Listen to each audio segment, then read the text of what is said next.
I was sitting in the doctor's waiting room when my phone started ringing. It was my daughter, Angela, my only child, the person I loved more than anyone in the world. Mom, she said, her voice cold and flat, we're going to Europe tomorrow. I already sold your beach house and your car. We needed the money. Bye. And then she hung up, just like that. 45 years of raising her, loving her, sacrificing everything for her, gone with one short saying everything for her, gone with one short everything for her, gone with one short everything for her, gone with one short ism, rather than yes. Yes. What? For a few seconds, I couldn't even breathe. Everyone around me in that waiting room disappeared. All I could hear was that last word, bye. I wanted to cry, but I didn't. Instead, I took a deep breath. Because deep inside, I knew something Angela didn't. My name is Antonia Brooks. I'm 71 years old. And this is the story of how my daughter betrayed me and how I found out who she really was. 6 months earlier, my husband Robert had P. 6 months earlier, my husband Robert had P. Surfishu surfi evgi. 6 months earlier, my husband Robert had PPB. He served me coffee with cream and toast, smiled, kissed my forehead, and said, "Good morning, my love." Those were his last words. Since that day, Angela had been visiting more often, or at least I thought she was visiting out of love. She helped me with the funeral. She took me to the grocery store. She even told me to see a doctor. "Mom, you need to take better care of yourself now that you're alone," she'd say with a sweet smile. I believed her, I believed her, sis. I believed her. I believed her, he. I believed her, she, her. I believed her, he says. Robert and I bought it when Angela was 15. We saved for years. That little house by the ocean was our piece of heaven. Every summer we went there. We celebrated birthdays and Christmases. Angela brought her friends, her boyfriends, later her husband Edward. We built our happiest memories there. And the truck, Robert's old Ford pickup. He loved that thing more than anything he owned. He washed it every Sunday, parked it under the same tree, and said, he washed it every Sunday, parked it under the same tree, and said every Sunday, parked it under the same tree, and said. After he died, I could still smell him in that truck. And now both were gone, sold, without asking me. But that day in the doctor's office, after the shock faded, something strange happened inside me. A calmness. It was almost peaceful, because I remembered something Robert had told me right before he died. 3 days before his heart attack, he handed me a manila envelope. He said, "Antonia, put this in the top drawer of your dresser. Doe, doe, doe, doe, doe, doe, doe, doe, doe, doe, doe, doe, doesn't doe, doe, doe, doe, doe, doe, zit." I had forgotten about it until that very moment. When I got home, I went straight to the bedroom. The house was quiet, filled with shadows that had become my only company since Robert passed. I opened the drawer, and there it was, the envelope. My hand shook as I picked it up. Robert's handwriting was on the front. For Antonia. I sat on the edge of the bed and took a deep breath. I opened it slowly. Inside were papers, bank documents. Inside were papers, bank documents. Inside were papers, bank documents. And thirdly, inside were papers, bank documents. It began, "My dear Antonia, if you're reading this, it means I am gone. Forgive me for keeping secrets. I didn't want you or Angela to worry. Over the years, I invested our savings carefully. We own more than the beach house. We have other properties and company shares worth far more than you imagine. You are wealthy, my love. You always have been, but now you are on paper too." My eyes filled with tears. Robert, my quiet, gentle Robert, had gentle Robert, had gentle Robert, had gentle Robert, had gentle had gentle Robert, had quiet, gentle Robert, had Essa. My quiet, gentle Robert, had Hessa. My dear, just one word.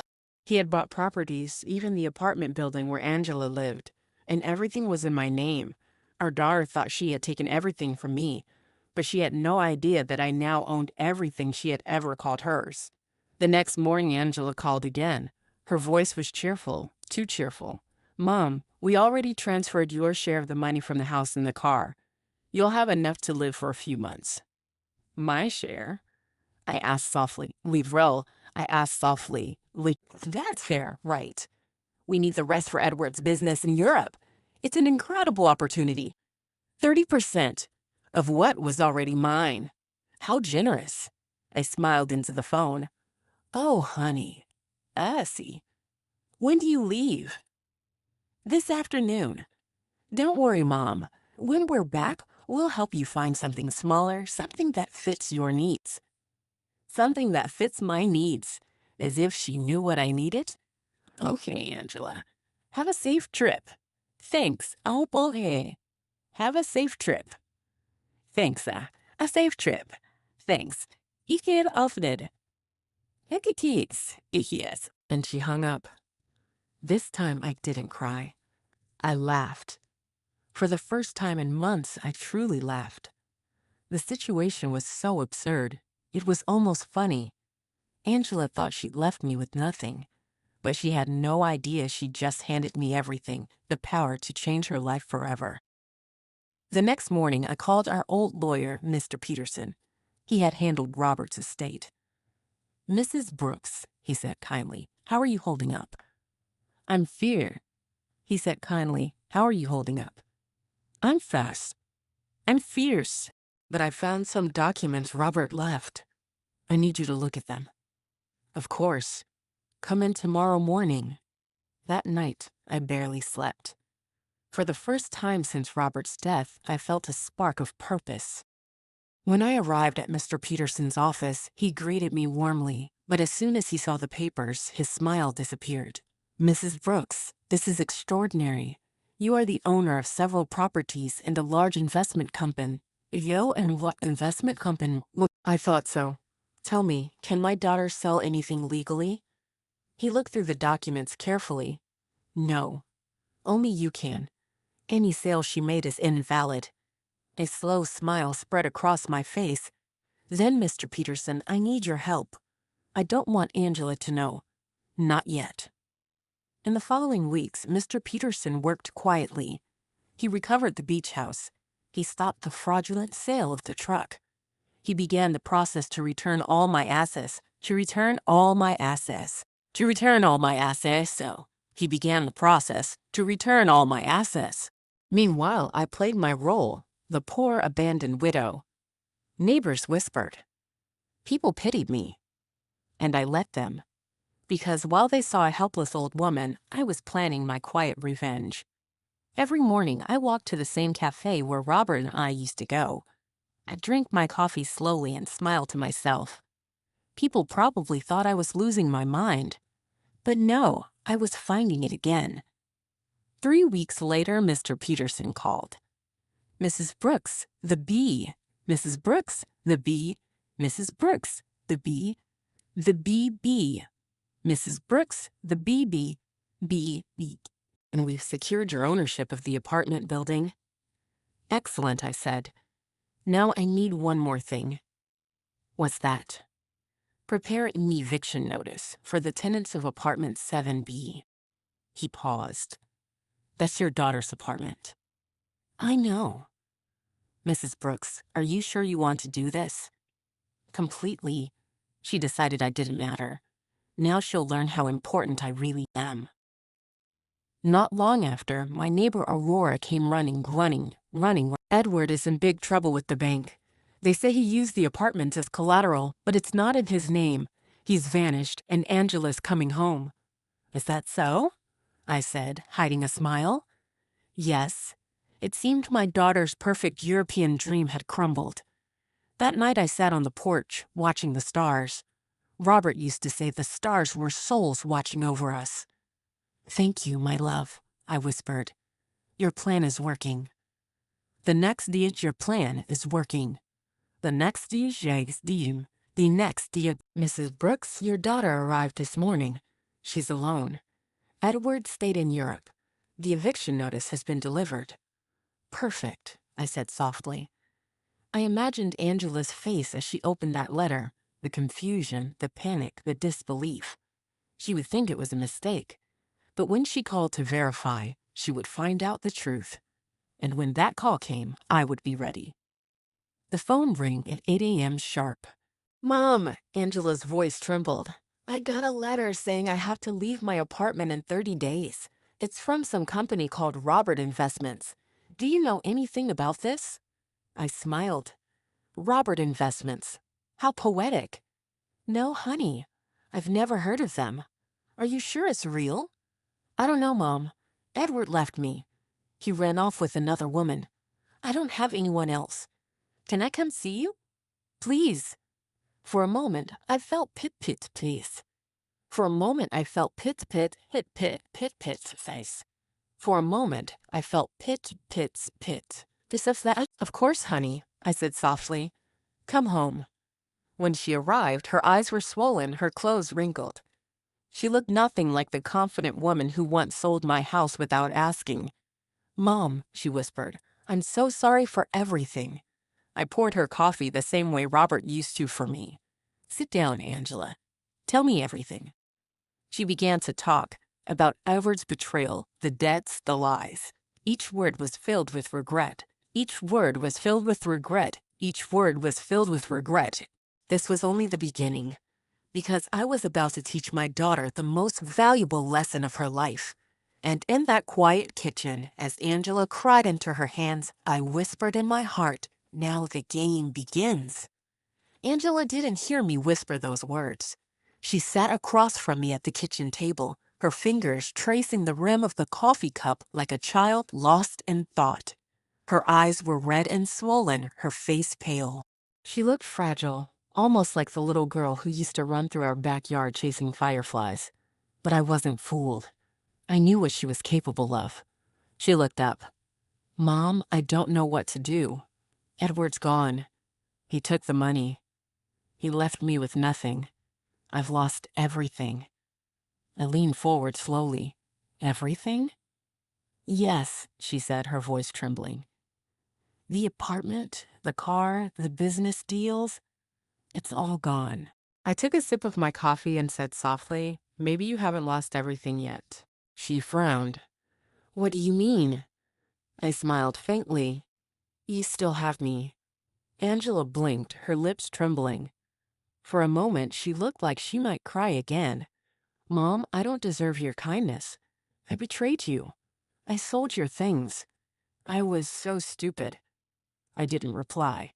I wanted to let the silence stretch. Silence makes people tell the truth. She continued, "Edward said it was temporary. He promised we'd buy everything back after one big gig gang. He promised we'd buy everything back after one big gig gang. He promised we'd buy everything back after one big gig gang. The investors pulled out and he just vanished." I looked at her and said quietly, "So he used you?" She nodded. "Yes. He said he loved me, but I think he only loved the money." Inside, I almost laughed. The irony was too perfect. She had used me for money, and now someone had used her the same way. I reached across the table and touched her hand gently. "Angela, sometimes life teaches us through pain. But don't worry. We'll fix this together. But don't worry.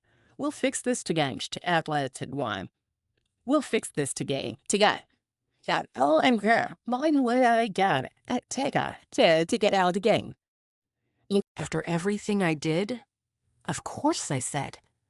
"You're my daughter." But inside, I wasn't thinking of helping her. Not yet. I was thinking about what Robert would have done, about justice, about truth. Because sometimes the only way to save someone is to let them fall a little further. That night, after Angela went to sleep in the guest room, I sat by the window holding Robert's letter again. The moonlight fell across the words, and I whispered. The moonlight fell across the words, and I whispered. "I feel a stay and chew this. A chew chess." I opened my old diary and started writing. I wrote down every date, every call, every lie Angela had told since Robert's death. I made a list of every property she had tried to sell.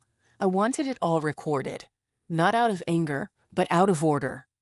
I knew the truth would have to be revealed carefully. At midnight, I called Mr. Peterson. He was surprised to hear from me so late. "Mrs. Brooks, is everything all right?" "Everything is fine." Quietly. "I want copies of every transaction Angela tried to make under my name. Everyone." He hesitated. "Of course. I'll have them ready by morning." "Good," I said. "And Mr. Peterson, don't tell anyone she's back." The next morning, Angela woke up early. I found her in the kitchen making pancakes like she used to when she was little. "Good morning, Mom," she said softly. "Good morning," I replied. "I was thinking." "Good morning," I replied. "I was thinking. Eddingen, thought. I was thinking pegging. Start over. I just need a little help to get back on my feet. Maybe a small loan?" I smiled politely. "A loan? How much?" She hesitated. "Maybe 10,000. Just until I find something." I nodded. "We'll talk about it later. For now, eat." She looked relieved, thinking I'd agree, but I had other plans. That afternoon, I went to see Mr. Peterson. He handed me a folder. "Everything you asked for," he said. I opened it. Inside were copies of contracts, bank statements, and legal papers. My daughter's signature was everywhere, but one page made my heart stop. A few months before Robert's death, Angela had forged his signature on a life insurance form. She had listed herself as the only beneficiary. I stared at the page, my hands trembling. Robert had trusted her completely. And she had done this? Before he even died? Mr. Peterson looked concerned. Looked concerned. Mr. Peterson looked concerned. "Mrs. Brooks, are you all right?" "Yes," I said coldly. "I'm fine. Thank you." I walked out into the sunlight, but the world felt darker than ever. Angela hadn't just betrayed me. She had betrayed her father, too. That night, I couldn't sleep. The truth burned inside me. In the silence, I could almost hear Robert's voice. "Antonia, don't let her destroy what we built." I closed my eyes and made a promise. "I won't." The next morning, I seen it morning. It ain't the next morning. I said, the next morning, and dang the next morning, Angela talked about maybe applying for a job at a real estate office. I listened quietly, but after she left to go shopping, I called Mr. Peterson again. "Mr. Peterson, I want you to start legal proceedings." Quietly. "I'm pressing charges for forgery and fraud." He hesitated. "Against your daughter?" "Yes," I said firmly. "Against my daughter." He sighed. "This will get ugly, Mrs. Brooks." "I know. But she has to learn." That evening, Angela returned with shopping bags full of new clothes. "I thought you said you were broke," I said calmly. "Oh, these? Just some sales. Nothing expensive." But I saw the tags. Designer brands. Not cheap. She smiled awkwardly. I wanted to feel normal again. I nodded. "Of course." But inside, I felt my patience thinning. That night, when she went to bed, I opened her purse. Inside was a credit card. My name on it. She had FOW. Inside was a credit card. My name on it. She had FOO. I closed my eyes and whispered, "Robert, give me strength." The next day, I met with a private investigator named Thomas. He was an old friend of Robert's. I handed him the documents. "I need to know everything she's done in the past year. Every transaction, every contact." He looked at me surprised. "You want to investigate your own daughter?" "Yes," I said.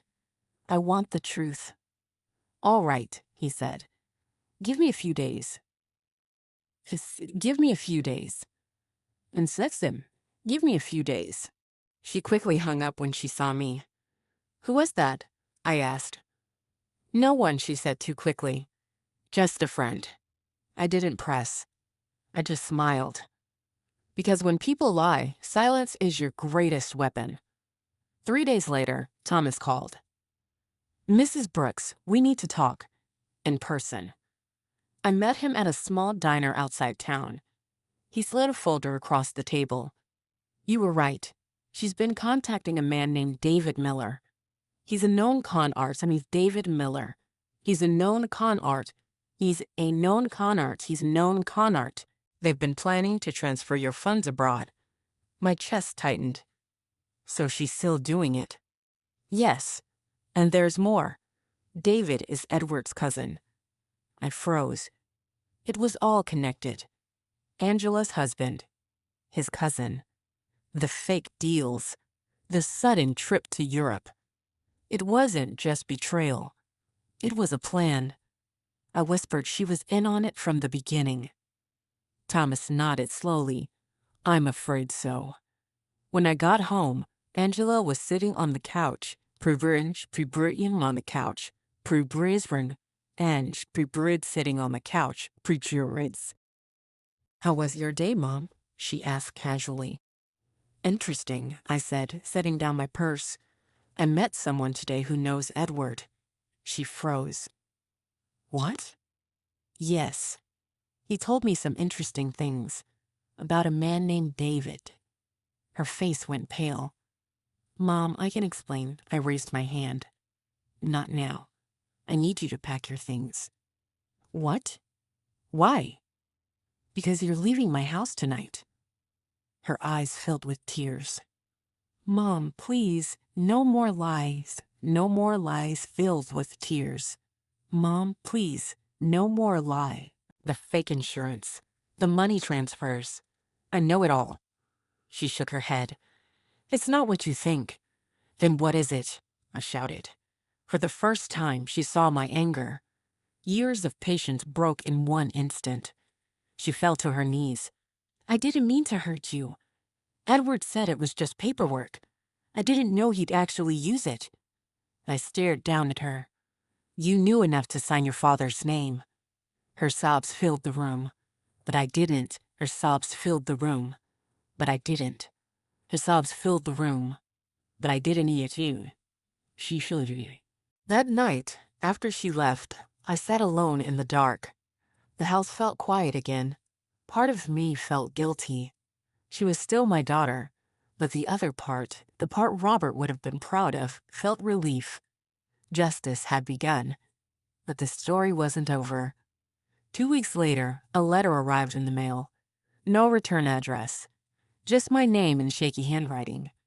Inside was a photo, Angela, standing next to a man I'd never seen before. On the back of the photo were 3 words, she's in danger. My hands shook as I stared at it. I picked up the phone and called Thomas. Find her. Now. He didn't ask questions. And as I hung up, I looked out the window, the wind rustling through the trees. The game wasn't over.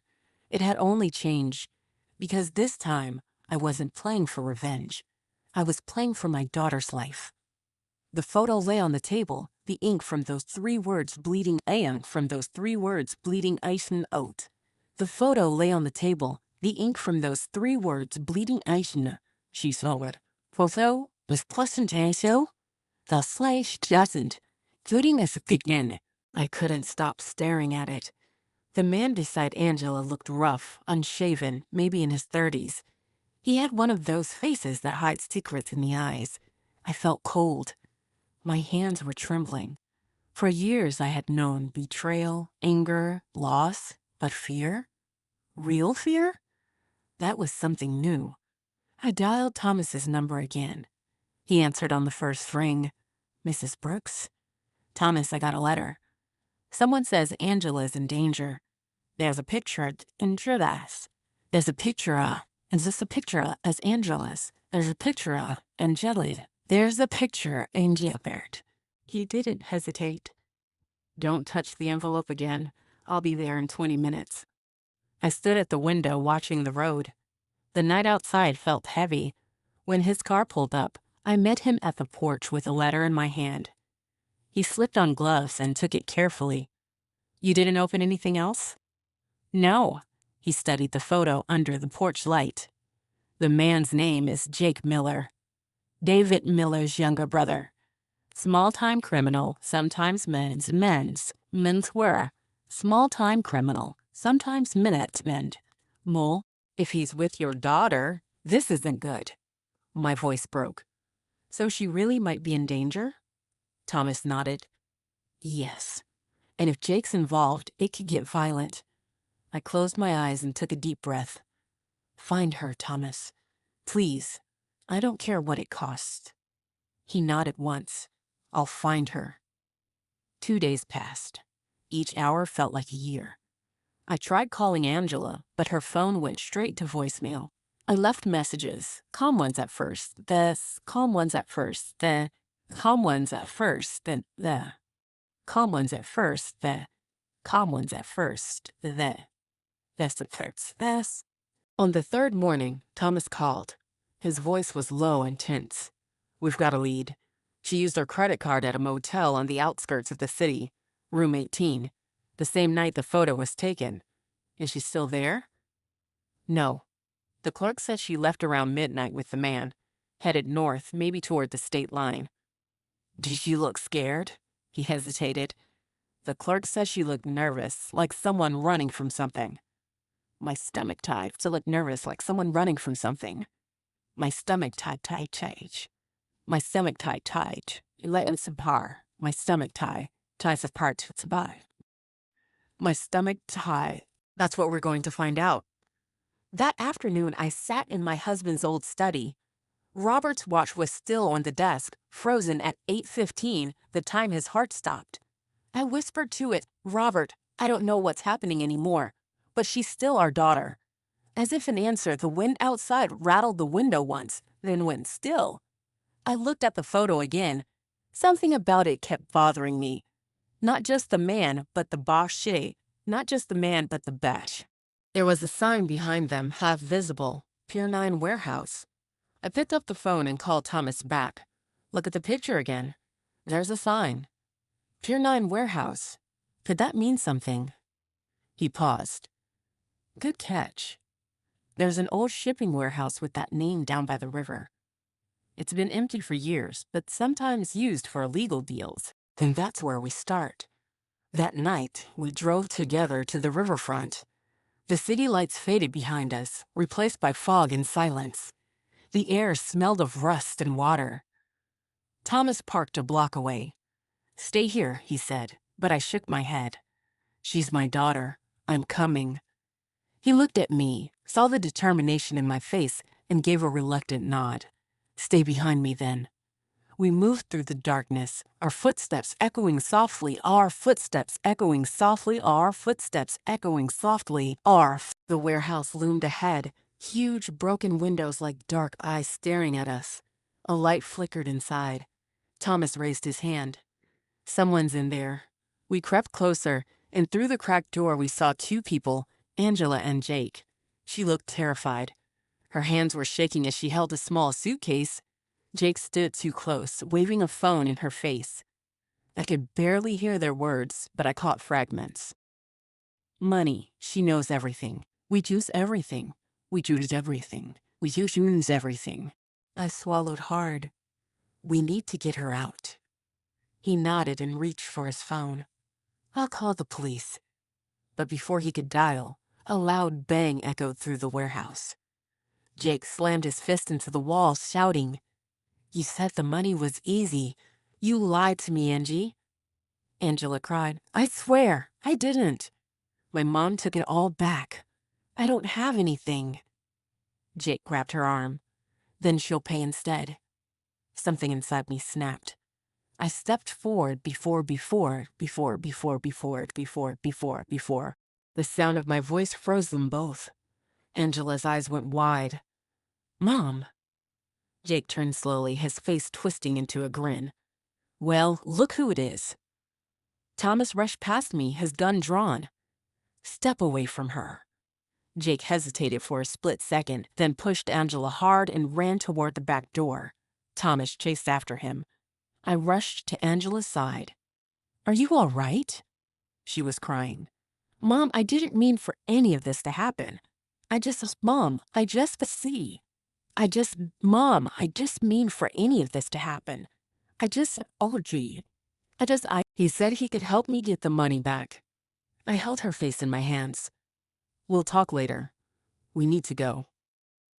We ran out into the cold night, the sound of sirens growing louder in the distance. By morning, Jake Miller was in custody. The police found him hiding near the docks. He confessed to kidnapping and blackmail. But there was one thing that haunted me. He kept repeating a single sentence during questioning. She still has it. She still has it. She still has it. She's still Lil Lee. She's still Lil. She's still Lil. When the detective asked what key he meant, Jake smiled and said nothing more. Angela looked confused when I told her, "What key? I don't know what he's talking about." But deep inside, I wasn't sure I believed her. Over the next few days, Angela stayed at my house again. She was quiet, distant. Sometimes I caught her staring out the window, her mind somewhere far away. One evening, as I was cleaning the kitchen, I heard the faint creak of the floor, or the faint creak of the floor, or the faint creak of the floor, or the faint creak of the floor, or the aid. I walked quietly to the doorway and watched. She was opening drawers, looking through old papers. "Angela," I said softly. She jumped, clutching a folded piece of paper. "What are you doing?" "Nothing," she said quickly, hiding it behind her back. "Show me?"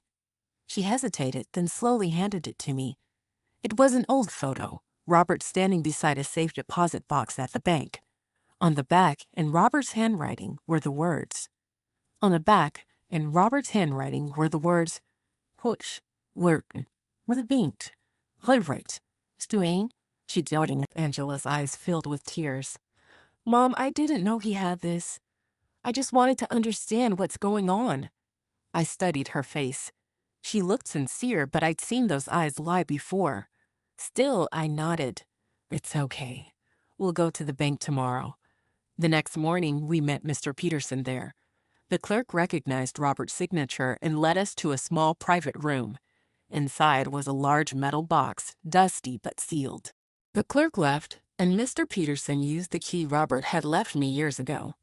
The box clicked open. Inside were stacks of papers, a few old photographs, and a small velvet pouch. Angela reached for it, but I stopped her. I opened it myself. Inside was a gold key. Mr. Peterson frowned. "Another key?" I turned it over in my hand. On one side was engraved a single word, truth. Angela whispered, "What does it open?" But Robert must have left it for a reason. That night, I couldn't sleep. The key sat on the nightstand, glowing faintly in the moonlight. Around midnight, I heard a sound downstairs, a faint creak, then the whisper of a door closing. I slipped on my robe and went quietly down the hallway. The living room light was on. Angela was standing there, holding the key. "Angela," I said softly, "put it down." She turned toward me, her eyes strange. She turned toward me, her eyes strange. She turned toward me, her eyes strange. "Literature. Turn strange. Vinstudela. Lisa. I need to know what it opens. You'll know when it's time. Your father left it for both of us." She shook her head. "He left it for me. He told me once, before he died. He said the truth would destroy us." My heart stopped. "He said that to you?" "Yes. And I think he was right."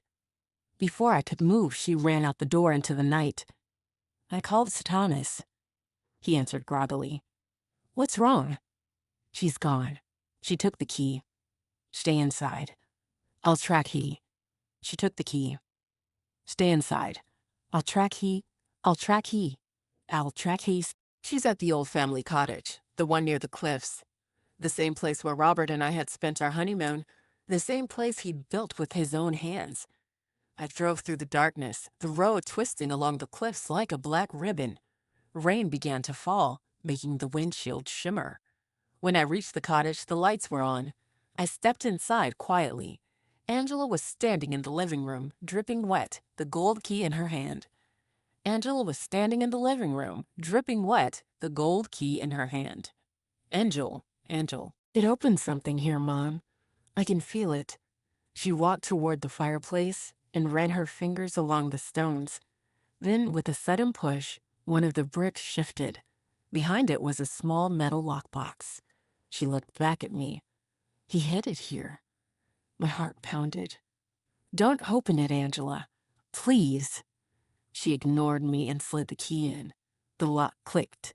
Inside was a single envelope, yellow with age. She pulled it out and opened it. Her eyes move. Her eyes move. Oh my God, what is it? I whispered.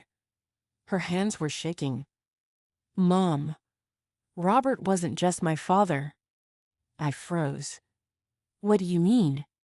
She looked up, tears in her eyes. He wasn't my biological father. He found me. He adopted me secretly when I was a baby. He never told you. The room went silent except for the rain beating on the roof.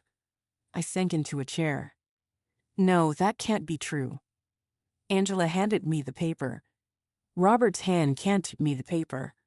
Robert's hand hands me the paper. Robert's hand hands me the paper. Robert's hands betanafin. Antonia, forgive me. I couldn't tell you the truth. Angela isn't ours by blood, but she is ours by love. I saved her from a family that wanted to harm her. I felt dizzy. My mean spoon. All these years, all the anger, the betrayal, none of it made sense anymore. Angela fell to her knees, sobbing. Mom, I didn't know. I swear I didn't know. I knelt beside her and held her. For the first time in years, we cried together. But just as I began to feel that fragile peace, the sound of footsteps echoed outside. Thomas burst through the door, rain pouring from his coat. Mrs. Brooks, we have a problem. Jake Miller escaped custody. Jake Miller escaped custody. Custody. Jake Miller escaped custody. Jake Miller escaped custody. Jake's like, noticed? Angela's eyes widened in horror. He's coming for me. Outside, thunder rolled across the cliffs. Thomas drew his gun and stepped to the window. We need to leave. Now. I grabbed Angela's hand, but before we could move, a shadow crossed the porch. A knock, slow, deliberate, shook the door. Jake's voice came through the rain. Open up, Angela. You have something that belongs to me. His voice slid through cracks of the old door like cold air. Angela froze. Yoji's door. Zo. Thomas moved a step forward, his gun steady, eyes fixed on the entrance. Stay behind me, he whispered. Outside, thunder rolled again, and lightning flashed across the windows. For a second, Jake's face appeared in the glass, wet, angry, wild. Angela began to shake. Mom, he found us. It's all right, I whispered. We're not going to let him in. Thomas called out, Jake, the police are on their way. Walk away while you can.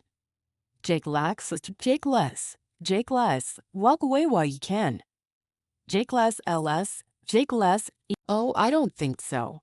I came for what's mine. Give me the key and the letter and no one gets hurt. The wind howled against the house. Rain hammered the roof like nails. The front door shuddered once, then again he was pushing it. Thomas raised his voice. One more step, Jake, and I swear all. The door burst open. Jake charged in, soaked to the bone, eyes burning with rage. Thomas fired a warning shot into the ceiling, the sound deafening in the small, deafening in the small, deafening in the small, deafening in the small, deafening in the small, deafening in the small T. He lunged at Thomas, and the two men collided hard. The gun fell to the floor and slid under the table. Angela screamed. I grabbed her arm and pulled her back. The two men wrestled, knocking over chairs and lamps. The room filled with chaos, thunder outside, shouts inside, the crash of glass breaking. Run, Thomas yelled, trying to hold Jake back. Angela hesitated. Mom, go, I shouted. We ran toward the back door, but Jake's hand shot out.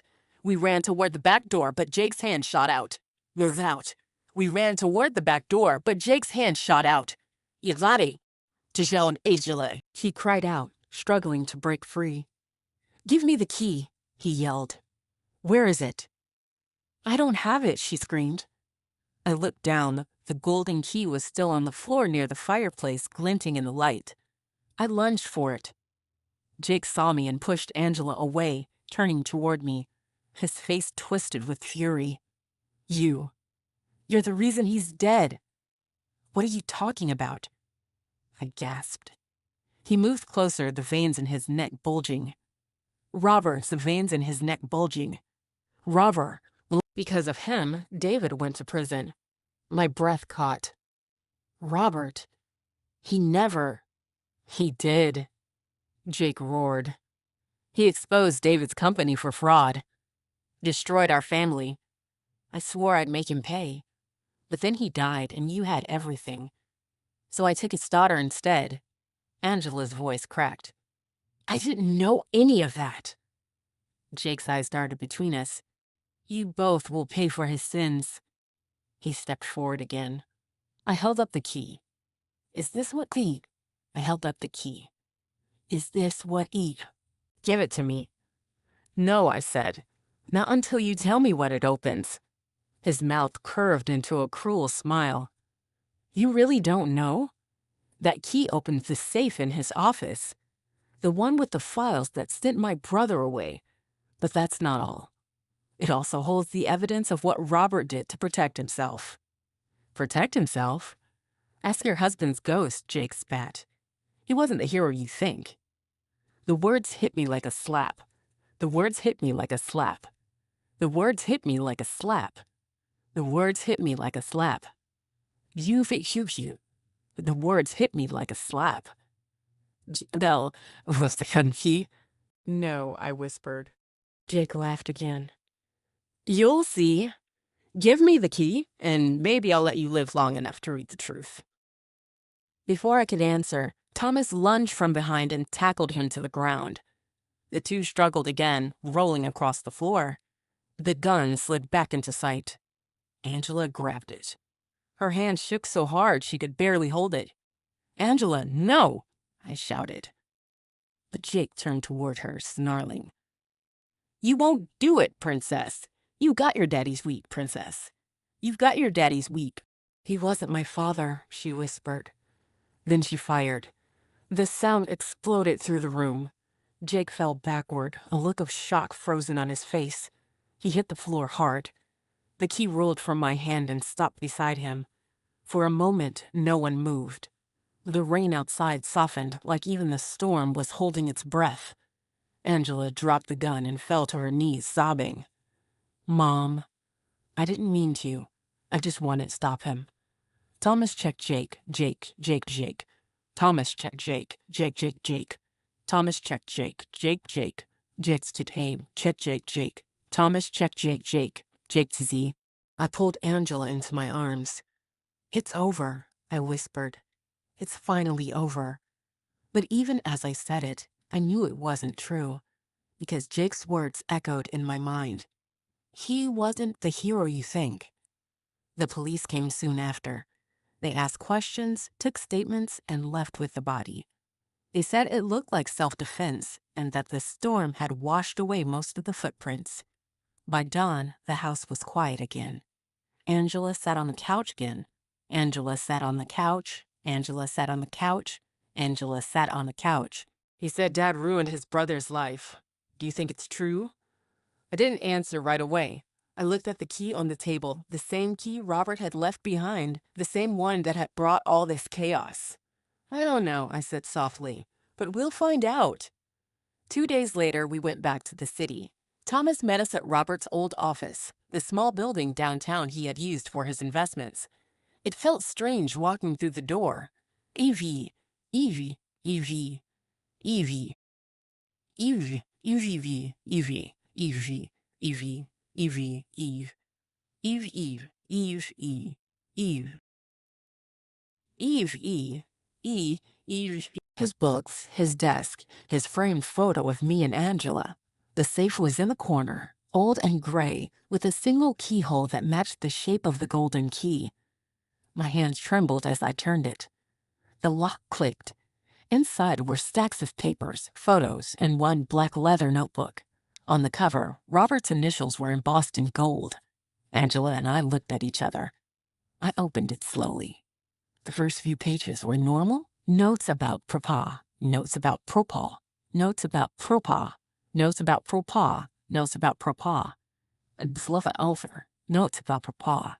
Notes about Kobo Hulot Slosh. Peter Keeper's is what that. Then halfway through, the handwriting changed.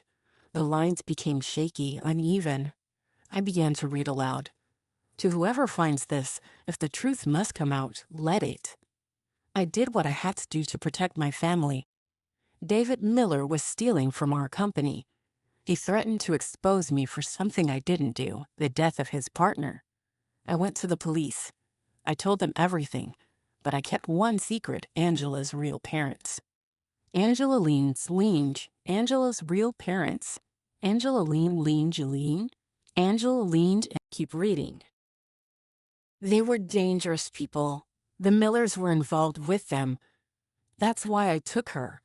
That's why I couldn't tell Antonia. I had to protect her. If anyone ever finds this, know that everything I did was for love. The words blurred as tears filled my eyes. Angela covered her mouth, sobbing. So it's true. He saved me. I nodded slowly. He saved you. And he carried that secret his whole life. Thomas cleared his throat. So the mill. That explains why Jake wanted the files. I closed the notebook carefully. It's over now. But it wasn't. Not yet. At the bottom of the safe was another envelope, smaller, sealed with wax. My name written across it. My heart pounded as I tore it open. Inside was a single piece of paper and a photograph. The photo showed Robert shaking hands with a man I didn't recognize. Tall, dark hair, cold eyes. On the back was a date, written in Robert. The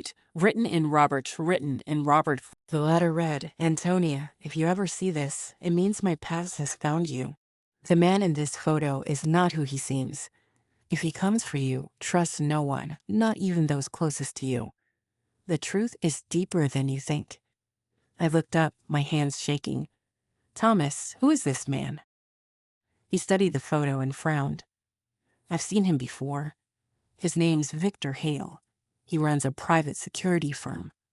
But that's just the surface. People sus, people sus.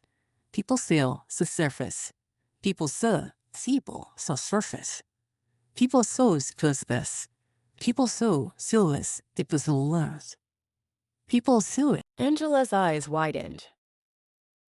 You mean my real family?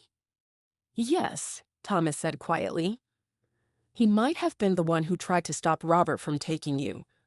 A chill ran down my spine. Do you think he's still alive? Thomas nodded slowly. Oh, he's alive. And if Jake knew about this letter, then Victor probably knows you opened the safe. Angela whispered, Mom, what if he comes here? I took her hand. Then we'll be ready. That night, I lay. The golden keys still sat on the table, catching the light from the lamp. Angela finally fell asleep on the couch. I stayed awake, staring at the window, waiting for the morning. Around 3 a.m., a car stopped outside. Headlights flashed across the curtains, then went dark. I moved quietly to the window. A man stood by the gate, tall, wearing a long coat. Even from a distance, I could tell. The posture, the stillness. It was him. Victor Hale. He did. Victor Hale. He did. He did eat. He did like to eat. He just stood there in the rain, watching the house. Then, slowly, he turned and walked away into the darkness. The next day, Thomas came by. I told him what I'd seen. He frowned. He's warning you. That's what he does. He lets you know he's watching. Angela hugged herself. What does he want? Thomas hesitated. Maybe the files. Maybe something else. We need to be careful. Can you find him? I asked. I can try. But if he's really involved, over the next week, strange things started happening. The phone would ring at odd hours. When I answered, there was only silence. A black car parked across the street for 2 nights, then disappeared. And once, when Angela went to the grocery store, she swore someone was following her. Fear crept back into our lives like fog. I tried to stay calm, but inside I was breaking. One evening, Thomas came with new information. I did some digging, he said. I did some digging, he said. I did some digging, he said. He's looking for something called Project Haven. Does that mean anything to you? I shook my head. No, Angela looked pale. Wait. Haven, that was written on one of the files in Dad's notebook. Thomas opened the notebook again and flipped through. There was, near the end, a short note in Robert's handwriting, Haven secured. Safe until needed. Thomas sighed. Then Victor thinks you have it. But we don't even know what it is. Angela ain't even know what it is. Angela A's.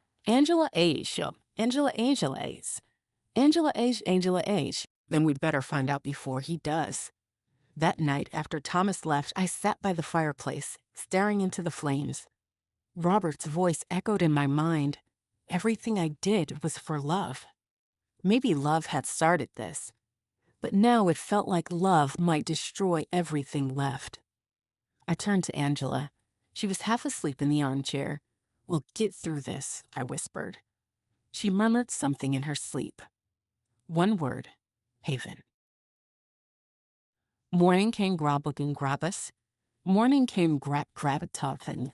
Morning came clean. Morning came grab. If Robert had hidden anything else, it would be there. The drive felt endless. The sea mist rolled across the road, swallowing the horizon. When we arrived, the house looked smaller, quieter, almost harmless. Angela searched the study while I checked the bedroom. Hours passed. Nothing. Then I heard her call, Mom, come here. I ran to the kitchen. She was kneeling by the floorboards near the stove. One of them was loose. She pried it open and reached inside. Her hand came out holding a small metal box the size of a book, marked with one word, Haven. My heart pounded. Open it. She lifted the lid. Inside was a flash drive and a folded letter. She handed me the letter. It was from Robert. If you're reading this, it means the past has caught up. Project Haven is not what you think. It was a fund created to protect Angela's real identity. If it falls into the wrong hands, she's who is keen, Angela whispered. He knew this would happen. I nodded. He always did.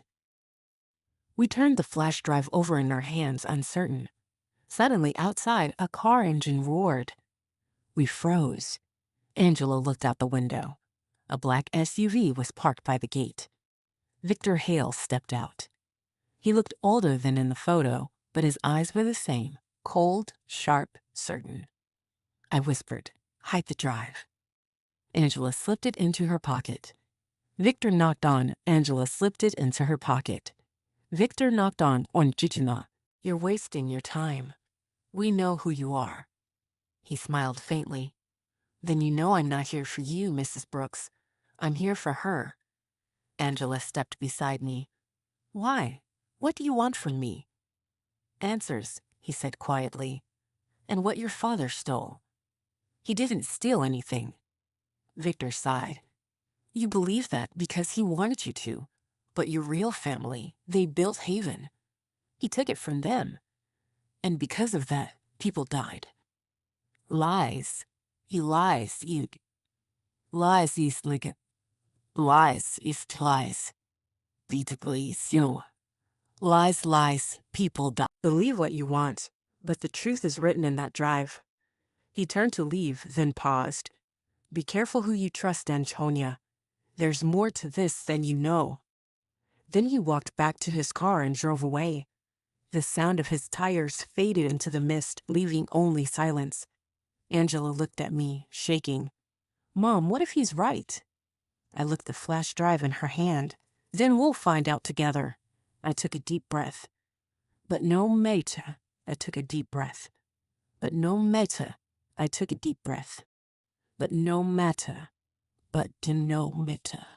We stood there in the quiet cottage, holding the secret that had ruined lives, watching the fog roll in from the sea. And as thunder rumbled again in the distance, I knew one thing for sure. The truth was still waiting to be opened. The flash drive sat on the table between us. It looked harmless, just a small piece of plastic and metal, yet it held the power to destroy everything we thought we knew. Angela touched it with one finger. "Mom," she whispers with one finger. "Mom," she whispers. "Maybe it will, but we deserve to know." Outside, the wind had quieted. The ocean made a steady sound like slow breathing. The cottage felt both safe and haunted, full of memories and ghosts at the same time. I took my laptop from the shelf and turned it on. The screen glowed softly in the dim light. My hand shook as I inserted the drive. A folder appeared. Its name, Haven/property file/private. Angela moved closer. Together, we click, click, click, sla. Together, we click, click, click, click, click, click, click, keep. Together, we click, click, we click, click, we click, click. Together, we click, click, lie. Inside were several documents and one video file labeled confession. I hesitated. Then I double-clicked it. The video began with static. Then a face appeared, Robert's. He was sitting in his office, wearing the same blue sweater he'd had on the morning he died. His eyes looked tired but gentle. "If you're watching this," he said softly, "then the time has come. I never wanted you to see this side of me, Antonia. And Angela, if you're there, my little girl, I hope you'll forgive me." Angela's hand covered her mouth. Robert continued, "I built Project Haven to protect you both. Years ago, I worked with a man named Victor Hale.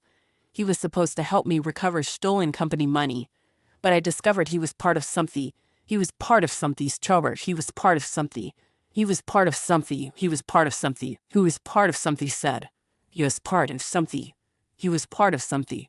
Jordan, says a tumbleness. Is it and say?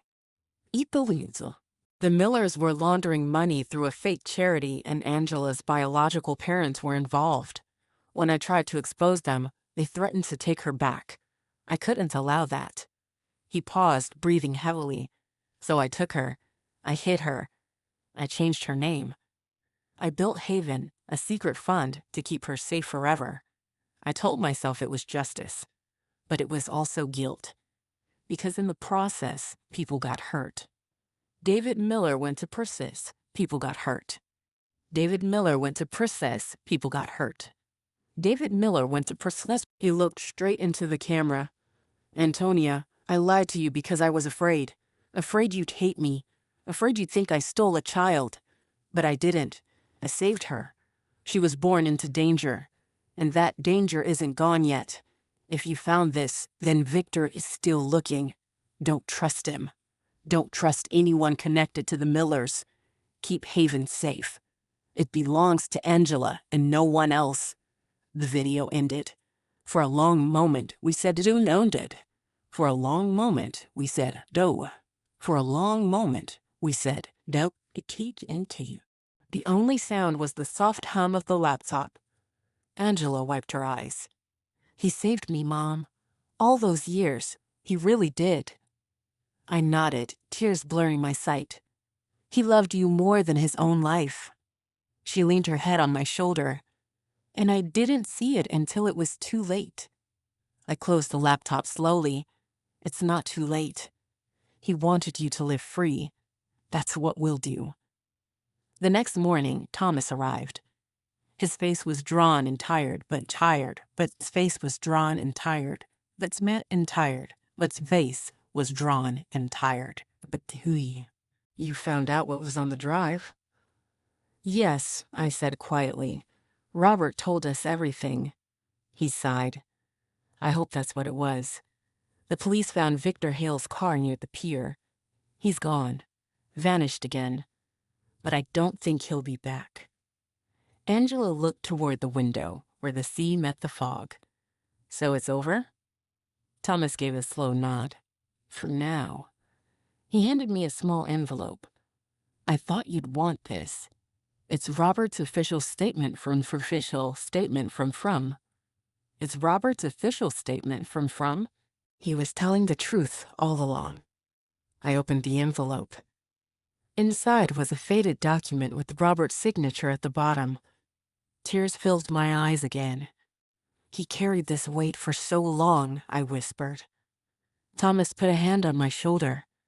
He carried it because he loved you. Both of you.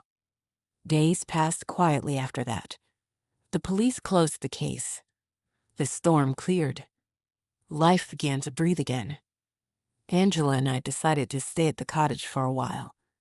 Angela decided to stay at the cottage for a while.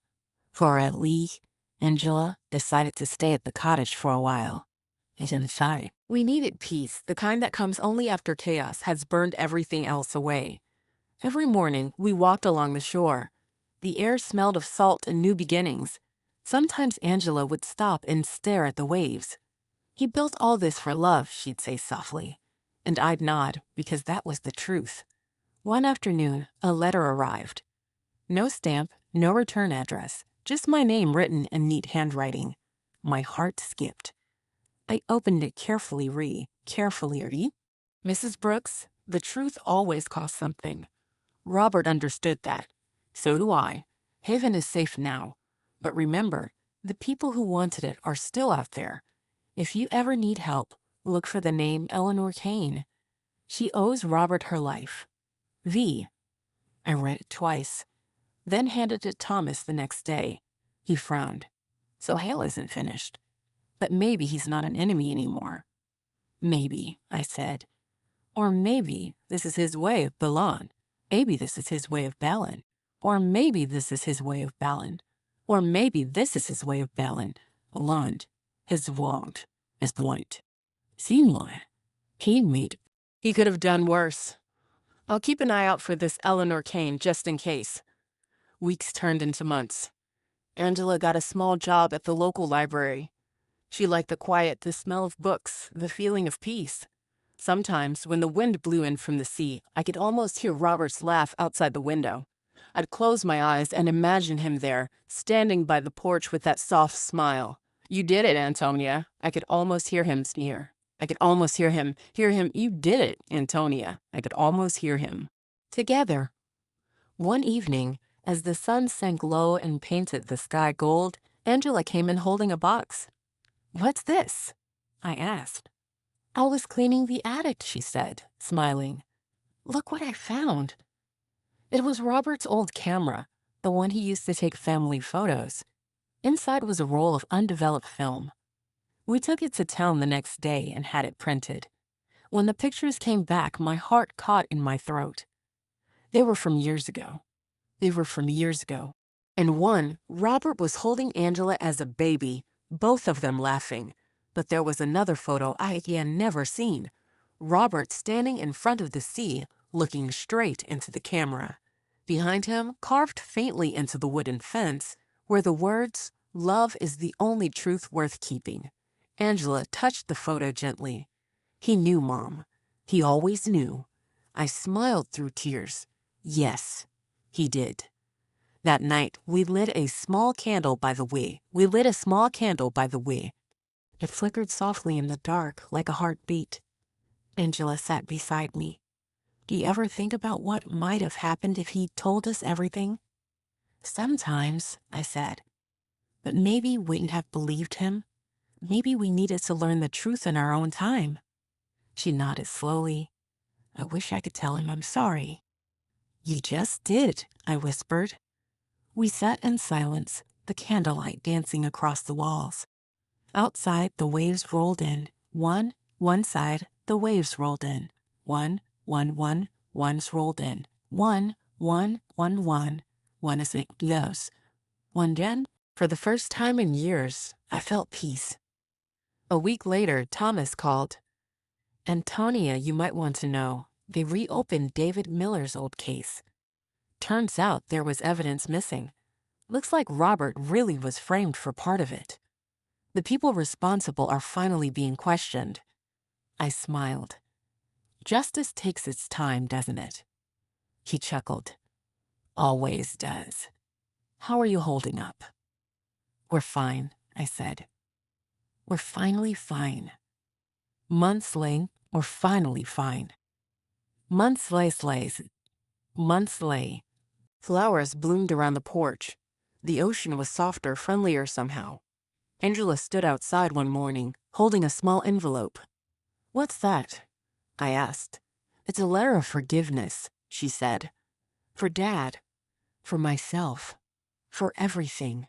She smiled sadly. I'm going to bury it by the cliffs. The way he used to plant seeds there. I followed her to the edge of the cliff, where the wind smelled of salt and sunlight. She dug a small hole and planned. She dug a small hole and small hole and play flas. She dug a small hole and plath. She dug a small hole and plas.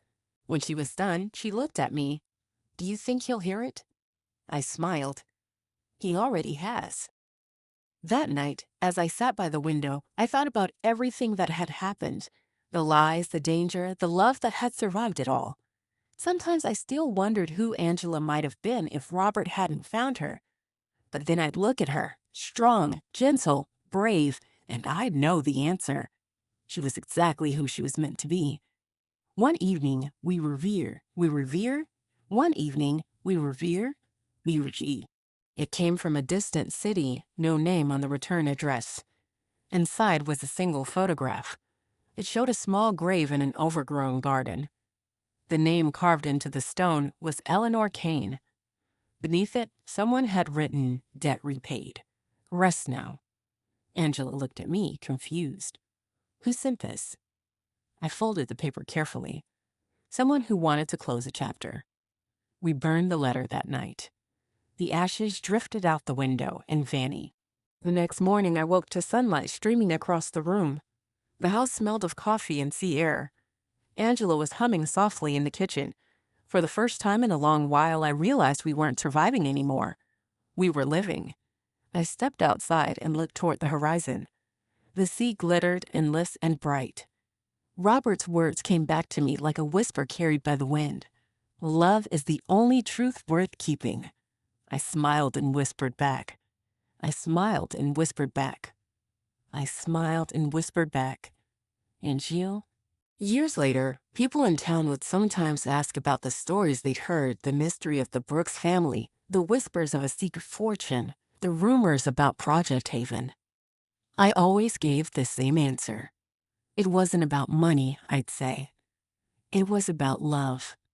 And love, when tasted, always tells the truth. Then I'd smile and change the subject. Some truths don't belong to the world. They belong to the heart. As the sun dipped below the ocean one last time that evening, I felt peace settle over the cottage. The ghosts were quiet now. Robert's watch still sat on the shelf, its hands frozen at 8:15. But somehow that felt right, as if time itself had stopped to keep one perfect memory alive. Angela stood beside me on the porch. She took my hand. Mom, do you think everything happens for a reason?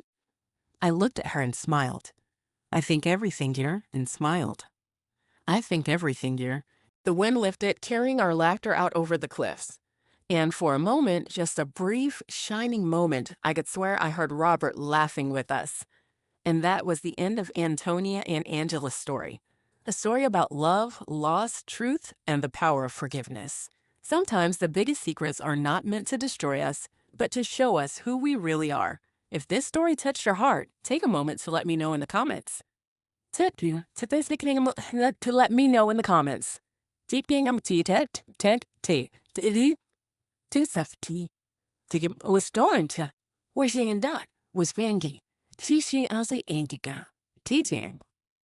That's the story. Touch you, okay?